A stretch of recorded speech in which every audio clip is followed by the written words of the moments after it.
Auto பின்னாடி பார்த்துருப்பீங்கல்ல, திருமண வயது 21. பைத்தியகாரத்தனமா போடலை.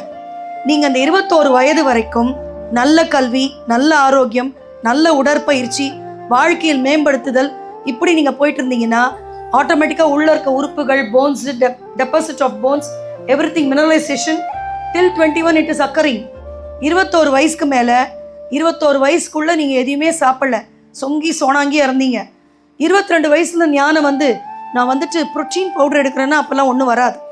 பேஸ்மெண்ட் வீக்கு, வடிவேல் ஜோக்கு தான். பில்டிங் ஸ்ட்ராங்கு, ஒன்றும் பண்ண முடியாது.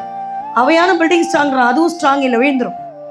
அந்த 21 இயர்ஸ் வரைக்கும் மென்டல், ஃபிசிக்கல், நோ டிஸ்டர்பன்ஸ். அந்த 21 இயர்ஸ் வரைக்கும் தான் நம்மளோட பாடி வந்து கட்டமைக்கப்படுகின்றது. நான் பேசுறது விஞ்ஞானம். நம்ம மூதாதையர் சொல்லி கொடுத்ததும் மறைமுக விஞ்ஞானம். தூஸ் தட்டி பார்க்க தவறிட்டோம். 21 வயசு வரைக்கும் காதல் செய்யும் பருவம் இல்லை. அதற்கு பிறகு படித்து உங்கள் கையில் நீங்கள் காசை பார்த்த பிறகு உங்களுக்குன்னு ஒரு அனுபவ அறிவு வரும்.